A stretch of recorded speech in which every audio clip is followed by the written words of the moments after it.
അങ്ങേക്ക് 13 minute. Sir, ഇത് അനുകൂലിക്കുകയാണ് sir. നമ്മുടെ സംസ്ഥാനത്തിൻ്റെ പശ്ചാത്തല മേഖല വൻ കുതിച്ചുചാട്ടത്തിലാണ് സർ. PWD റോഡുകൾ 60% BMBC ആയി കഴിഞ്ഞു. ദേശീയ ശരാശരിക്ക് മുകളിലാണ് സർ. കിഫ്ബി വഴി 511 പദ്ധതികൾ 33,101 കോടി രൂപ അനുവദിക്കപ്പെട്ട് കഴിഞ്ഞു. ലെവൽ ക്രോസ് ഇല്ലാത്ത കേരളം ഒരു ചരിത്ര നേട്ടമാണ്. ഏറ്റവും കൂടുതൽ ലെവൽ ക്രോസിൻ്റെ പണി നടക്കുന്ന കാലമാണ് സർ. സർ, പരവൂർ ഉല്ലാൽ മേൽപ്പാലത്തിൻ്റെ പ്രവർത്തനങ്ങൾ റെയിൽവേയുടെ അനുമതി കിട്ടാതെ വൈകിയിരിക്കുകയാണ് സർ. അത് അങ്ങൊന്ന് ഇടപെട്ട് ശരിയാക്കി തരണമെന്ന് അഭ്യർത്ഥിക്കുകയാണ് സർ. 1166 കിലോമീറ്റർ മലയോര പാത 2985 കോടി രൂപ ഇതിനകം ചെലവഴിച്ചു കഴിഞ്ഞു. 507 കിലോമീറ്റർ തീരദേശപാത, വയനാട് തുരങ്കപാത, ദേശീയപാത 66 5580 കോടി രൂപയാണ് സർ സർക്കാർ നൽകിയത്, സംസ്ഥാന സർക്കാർ നൽകിയത്. കൂടുതൽ ദേശീയപാതകൾക്ക് കൂടുതൽ സർക്കാർ പങ്കാളിത്തം ഉറപ്പാക്കിയിരിക്കുകയാണ്.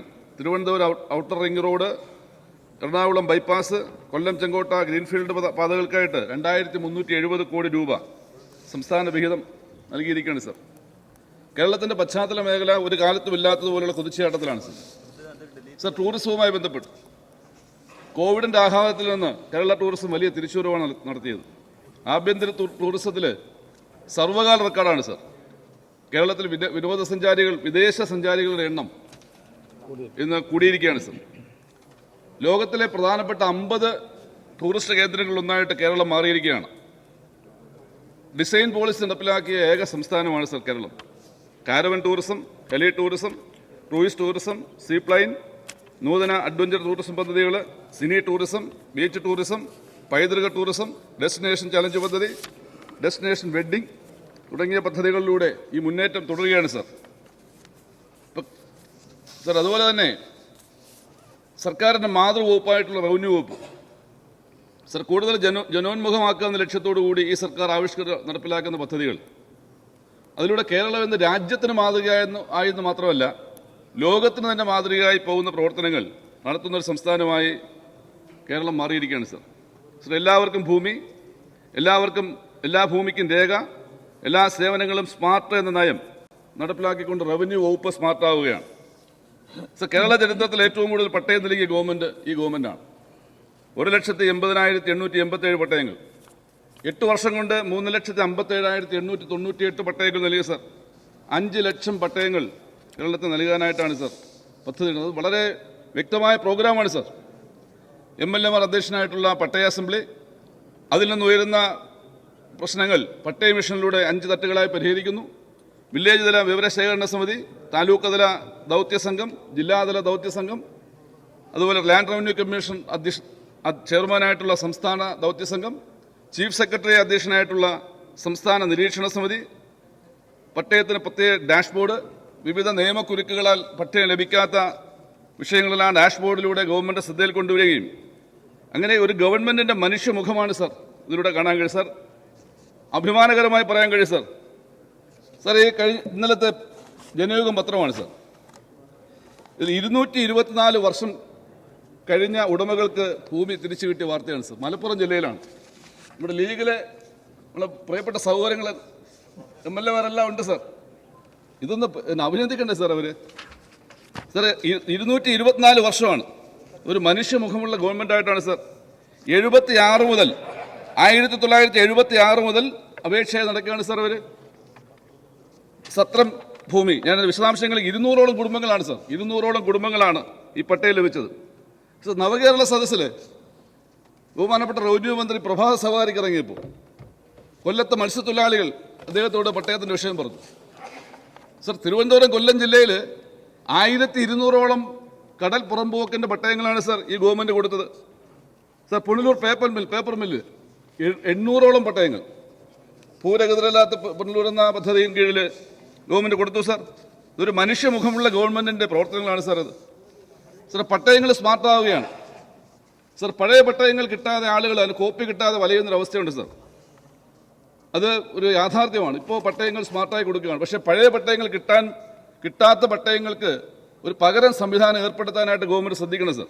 ഒരുപാട് ആളുകൾ പട്ടയത്തിൻ്റെ കോപ്പി കിട്ടാതെ ഓഫീസുകൾ മാറിയതിൻ്റെ പേരിലൊക്കെ നഷ്ടപ്പെട്ടു പോയി എന്ന് പറയുന്ന മറുപടികളുമായി ഇങ്ങനെ അലഞ്ഞു തിരിഞ്ഞ് നടക്കുന്നൊരു അവസ്ഥയുണ്ട് സാർ. അതിനുകൂടി ഒരു പരിഹാരം ഉണ്ടാക്കണം സാർ. അതുപോലെ ഡീറ്റെയിൽ സർവേ സാർ, കേരളത്തിൻ്റെ ഭൂരേഖ ചരിത്രത്തിൽ ഒരു പുതിയ അധ്യായം രചിച്ചുകൊണ്ടാണ് ഈ ഗവൺമെൻറ് നേതൃത്വത്തിൽ ആരംഭിച്ച ഡീറ്റെയിൽ സർവേ പദ്ധതി. അത് രാജ്യത്തിന് തന്നെ മാതൃകയാണ് സാർ. ഐക്യ കേരളത്തിൽ 1966 മുതൽ ആരംഭിച്ച റീസർവേ പ്രവർത്തനങ്ങൾ സാർ 57 വർഷം കൊണ്ട് 911 വില്ലേജുകൾ മാത്രമാണ് റീസർവേ പൂർത്തിയാക്കിയത്. 2022 നവംബർ 1 ആരംഭിച്ച ഈ ഡീറ്റെയിൽ സർവേ പദ്ധതി 3 ഘട്ടങ്ങളിലായി 639 വില്ലേജുകളിൽ ആ പ്രവർത്തനങ്ങൾ പൂർത്തീകരിച്ചു വരികയാണ് സാർ. ഇന്ത്യയിലെ വിവിധ സംസ്ഥാനങ്ങൾ ഇത് മാതൃകയായി ഈ പ്രവർത്തനങ്ങൾ പഠിക്കാൻ മുന്നോട്ട് വന്നു കഴിഞ്ഞു സാർ. ആന്ധ്രാപ്രദേശ്, തമിഴ്നാട്, പശ്ചിമബംഗാൾ, ഒറീസ, ലക്ഷദ്വീപ്, കേന്ദ്ര സർക്കാരിൻ്റെ ലാൻഡ് റിസോഴ്സ് വകുപ്പ്, ആസാം, പുതുച്ചേരി തുടങ്ങിയ സംസ്ഥാനങ്ങളൊക്കെ ഇന്ന് ഇത് പഠിക്കാനായിട്ട് മുൻകൈ എടുത്തിരിക്കുകയാണ് സാർ. ദേശീയ കോൺക്ലേവ് തന്നെ അതുമായി ബന്ധപ്പെട്ട് നടത്താനായിട്ട് ഗവൺമെൻറ് ആലോചിക്കുകയാണ് സാർ. ഇതൊക്കെ ഒരു മാതൃകാപരമായ പ്രവർത്തനങ്ങളാണ് സാർ. സ്മാർട്ട് വില്ലേജുകൾ, റവന്യൂ വകുപ്പിനെ സ്മാർട്ടാക്കുന്ന മറ്റൊരു പ്രവർത്തനമാണ് സാർ. 1543 വില്ലേജ് ഓഫീസുകളിൽ 535 വില്ലേജ് ഓഫീസുകൾ സ്മാർട്ടായി കഴിഞ്ഞു സാർ. ഈ ഗവൺമെൻറ് കാലയളവിൽ തന്നെ 1543 വില്ലേജുകളും സ്മാർട്ടാക്കുന്ന പ്രവർത്തനം നടക്കുകയാണ് സാർ. റവന്യൂ വകുപ്പിൻ്റെ ഫണ്ട് കൂടാതെ തന്നെ MLA-മാരുടെ ഫണ്ട് ഉപയോഗിച്ചുകൊണ്ടുള്ള അനുബന്ധ ഉപകരണങ്ങൾ വാങ്ങാൻ വേണ്ടിയിട്ടുള്ള ഉത്തരവുകളുടെ കൂടെ വന്നപ്പോൾ ആ പ്രവർത്തനങ്ങൾ അക്ഷരാർത്ഥത യാഥാർത്ഥ്യമായിക്കൊണ്ടിരിക്കുകയാണ് സാർ. ഇതെല്ലാം റവന്യൂ വകുപ്പിൻ്റെ ഓൺലൈൻ സേവനങ്ങൾ അതൊരു വിപ്ലവമായി ഇപ്പോൾ മാറുകയാണ്.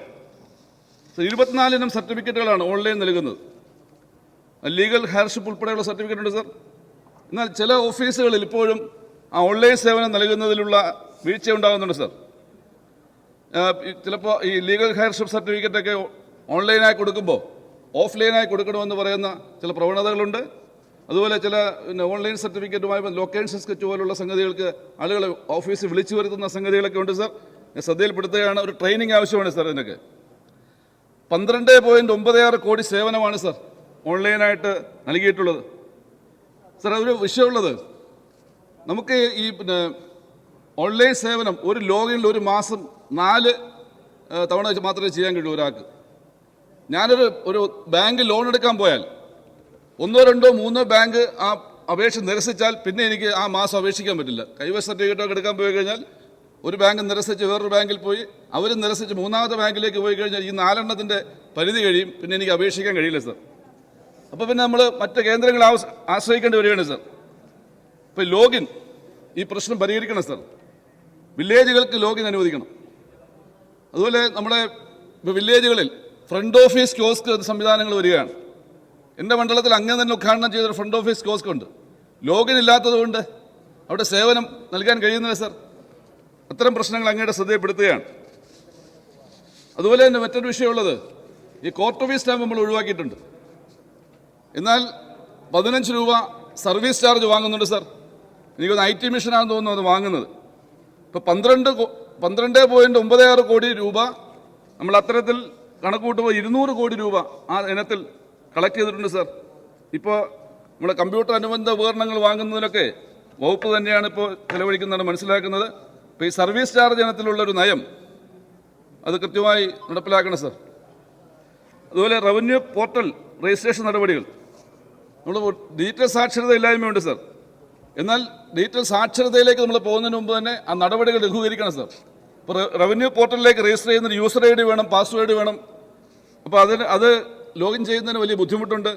അതിനുശേഷം റവന്യൂ വകുപ്പിൻ്റെ സർവീസ് മൊബൈൽ ആപ്പിലേക്ക് പോകുമ്പോൾ അത്ര ബുദ്ധിമുട്ടില്ല. അത് നമുക്ക് പിന്നെ ഈ മൊബൈൽ ഉപയോഗിച്ചുകൊണ്ട് ചെയ്യാൻ കഴിയും സാർ. ഇപ്പോൾ രജിസ്ട്രേഷൻ സമയത്ത് യൂസർ ID പാസ്വേഡ് ഒഴിവാക്കിയിട്ട് മൊബൈൽ നമ്പർ ബേസ് ചെയ്തുള്ള രജിസ്ട്രേഷൻ നടത്തിയാൽ നന്നായിരിക്കും സാർ. അതുപോലെ തന്നെ ഒരാൾ കരമടച്ചാൽ രസീത് ലഭിക്കുന്നതിന് വീണ്ടും ലോഗിൻ പോകേണ്ടതുണ്ട് സാർ.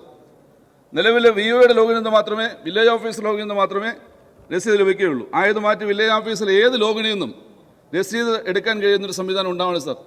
ഈ സാക്ഷരതയിലേക്ക് പോകുമ്പോൾ നടപടികൾ കൂടി സുതാര്യമാക്കാൻ വേണ്ടി ശ്രദ്ധിക്കണം സാർ. അതുകൊണ്ട് റവന്യൂ വകുപ്പിലെ മിക്ക ഫയലുകളും ഓൺലൈനായിട്ടാണ് വരുന്നത് സാർ. വില്ലേജ് ഓഫീസിൽ കൃത്യമായി നടക്കുന്നുണ്ടോ എന്ന് പരിശോധിക്കണം സാർ. VFAമാർക്ക് ജോലി നിശ്ചയിക്കണം. അവർക്ക് ഈ ലോഗിൻ അനുവദിക്കുകയും റിപ്പോർട്ടുകൾ ഉൾപ്പെടെ VFAമാർക്ക് എഴുതാൻ കഴിയുകയും ചെയ്താൽ പേപ്പർലെസ് വില്ലേജ് ഓഫീസ് എന്ന രീതിയിലേക്ക് മാറ്റാൻ കഴിയും സാർ. ജീവനക്കാർക്ക് ഒരു മാസമെങ്കിലും തുടക്കത്തിൽ തന്നെ ട്രെയിനിങ് കൊടുക്കണം സാർ. അതുപോലെ വില്ലേജ് ഓഫീസിൽ വരുന്ന അപേക്ഷകൾ, ലൊക്കേഷൻ മാപ്പ് ഉൾപ്പെടെയുള്ള തണ്ടപ്പേര് പകർപ്പ്, BTR ഉൾപ്പെടെയുള്ള ഓൺലൈൻ അപേക്ഷകൾ, അപ്പോൾ അതെല്ലാം വില്ലേജ് ഓഫീസർ ലോഗിനിലാണ് വരുന്നത്. വില്ലേജ് ഓഫീസർ ലോഗിന് വരുമ്പോൾ ജോലി എപ്പോഴും ഈ സൂപ്പർവിഷൻ നടക്കുന്നില്ല സർ, മേൽനോട്ടം നടക്കുന്നില്ല പലപ്പോഴും. അപ്പോൾ നമുക്ക് അത് ഒരു ഉദ്യോഗസ്ഥന് മാപ്പ് ചെയ്ത് കൊടുത്താൽ, അതിൻ്റെ സ്കെച്ച് തയ്യാറാക്കാനും റിപ്പോർട്ട് എഴുതാനും ഒക്കെ കൊടുത്തു കഴിഞ്ഞാൽ VOയുടെ ജോലി നമുക്ക് ലഘൂകരിക്കാൻ കഴിയും. ഒരു മേൽനോട്ട ചുമതല കൃത്യമായി നിർവഹിക്കാൻ കഴിയും സർ.